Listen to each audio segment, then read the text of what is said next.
Nothing found, কিছু পাওয়া যায়নি। আমরা খুব পরিষ্কারভাবে বলছি, আজ সিআইডির একটি টিম এখানে মাননীয় প্রাক্তন মুখ্যমন্ত্রী আমাদের জননেত্রী মমতা বন্দ্যোপাধ্যায়ের বাড়ির ঠিকানায় তারা এসেছিলেন এবং তারা মমতা বন্দ্যোপাধ্যায়ের ক্ষেত্রে কোনো তদন্ত নয়, তারা আমাদের সর্বভারতীয় সাধারণ সম্পাদক অভিষেক বন্দ্যোপাধ্যায়কে কোনো একটি তদন্তের জন্য তার সঙ্গে কথা বলার চেষ্টা করে। কিন্তু আমরা সবাই জানি মমতা বন্দ্যোপাধ্যায় এবং অভিষেক বন্দ্যোপাধ্যায় ইন্ডিয়া জোটের বৈঠকের জন্য এবং আনুষঙ্গিক কিছু গুরুত্বপূর্ণ বৈঠকের জন্য তারা দিল্লিতে আছে। অর্থাৎ মমতা বন্দ্যোপাধ্যায়ের যে কর্মসূচি সারা পৃথিবী জানে, সেটা জানার পরেও সিআইডি কেন আজ মমতা বন্দ্যোপাধ্যায় এবং অভিষেকের অনুপস্থিতিতে এলেন, এটাই বিস্ময়কর। তো এখানে ছিলেন যারা, তাদের মধ্যে অন্যতম আমাদের অন্যতম নেতা এবং আইনজীবী শুভাশিস চক্রবর্তী তাদের অনুরোধ করেন যে যেহেতু এই মুহূর্তে অভিষেক বন্দ্যোপাধ্যায় কলকাতায় নেই এবং মমতা বন্দ্যোপাধ্যায়ও নেই দিল্লিতে, ফলে কয়েকদিন সময় দেওয়ার জন্য তারা ফেরার পর সকলেই তদন্তে সহযোগিতা করবেন। কিন্তু শুভাশিস বাবুর এই অনুরোধ যারা এসেছিলেন তারা শোনেননি, তারা এখানে ঢোকেন এবং পার্টি অফিসে তল্লাশি করেন এবং তল্লাশিতে শুভাশিস বাবু সহ আমাদের যারা ছিলেন এখানে প্রত্যেকে পূর্ণ সহযোগিতা করেছে। সমস্ত রকম তল্লাশির পর দেখা গেছে সিজার লিস্ট শূন্য। সমস্ত রকম তল্লাশির পর সব নথিপত্র দেখার পর দেখা গেছে সিজার লিস্ট শূন্য। এর মাঝখানে আইনজীবী কল্যাণ বন্দ্যোপাধ্যায় এসেছিলেন, বিধায়ক মদন মিত্র এবং আমরা এখানে পৌঁছই, যেরকম আমরা আসি, আমাদের সিআইডি তখন ভেতরে ঢুকতে আপত্তি করে কারণ তল্লাশি চলছে। কিন্তু এই যে দীর্ঘ তল্লাশি, সেখানে শুভাশিস বাবু সহ বাকিরা পূর্ণাঙ্গ সহযোগিতা করেন, পূর্ণ সহযোগিতা করেন এবং সেই সহযোগিতার পর দেখা যায় সিজার লিস্ট শূন্য। তাহলে এমন কি দরকার ছিল যে মমতা বন্দ্যোপাধ্যায় রোজ এখানে বসেন, রোজ ইচ অ্যান্ড এভরিডে, 7 বারের সাংসদ, 4 বারের কেন্দ্রীয় মন্ত্রী, 2 বারের রেলমন্ত্রী, 3 বারের মুখ্যমন্ত্রী, জননেত্রী মমতা বন্দ্যোপাধ্যায় যিনি এখানে বসেন, এখানে থাকেন, যেখানে সকলে জানেন ঘোষিত কর্মসূচি ইন্ডিয়া ব্লকের বৈঠকের জন্য যাবেন এবং তারপর আনুষঙ্গিক গুরুত্বপূর্ণ বৈঠক আছে, সেখানে কেন তার অনুপস্থিতির দিনটাকে বেছে নেওয়া হলো? তাহলে তদন্তটা মূল উদ্দেশ্য, নাকি মমতা বন্দ্যোপাধ্যায়ের পোস্টাল অ্যাড্রেসে রাষ্ট্রশক্তি পুলিশ ঢোকাচ্ছে এটা জাহির করাটা মূল উদ্দেশ্য? আর যদি এত তথ্যের, এত ইনফরমেশনের ভিত্তিতে প্রাক্তন মুখ্যমন্ত্রীর বাড়ি তল্লাশি হলো, তাহলে সিজার লিস্ট শূন্য কেন? তাহলে সিজার লিস্টটা শূন্য কেন?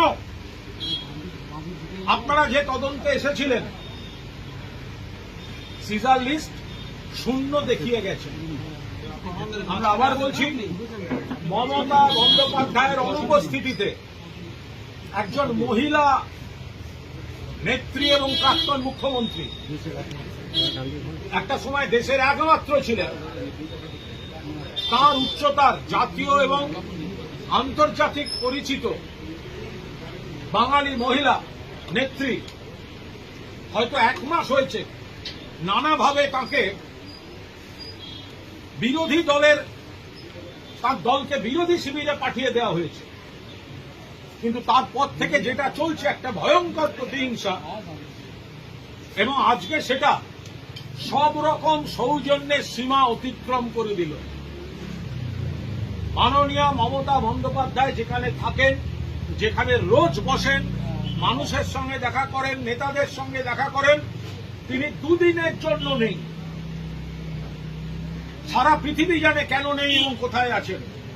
সেটা জানার পরেও তার অনুপস্থিতিতে তার বাড়িতে তল্লাশির নামে পুলিশ ঢোকানো হলো।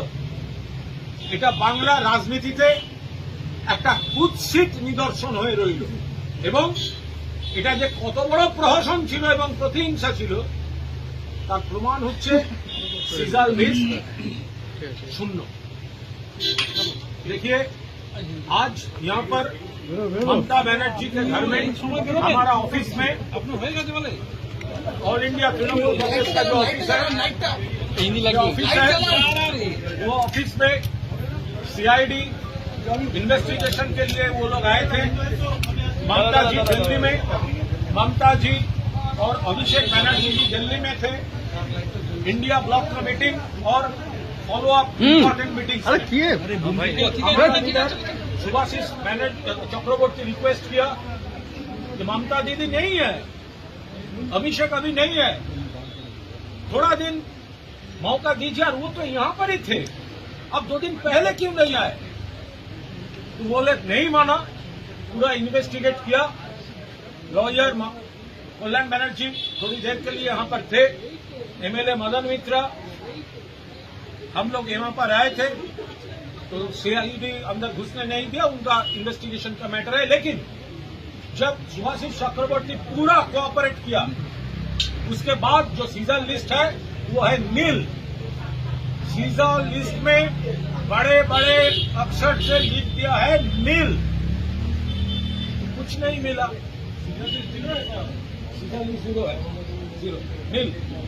तो ममता बनर्जी को ढूंढते वहां पर ममता बनर्जी को कोई क्वेश्चन करने नहीं आया, अभिषेक जी को वो क्वेश्चन करके इसलिए उन्होंने यहाँ पर आया था। लेकिन सुभाषिष जी बोला था 2 दिन, थोड़ा दिन टाइम दे दीजिए। क्या है इतना दिन तो ममता दीदी थे यार।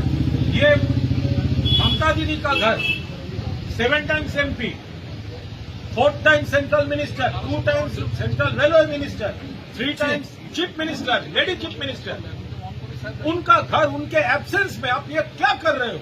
आपका प्रायोरिटी इन्वेस्टिगेशन है या एक महल, नेगेटिव महल क्रिएट करना है? तो ये अभी हमारा पार्टी पूरा देख रहा है, पूरा मैटर। और ये जो सीजर लिस्ट है वो तो अभी नील है, फिर करना है।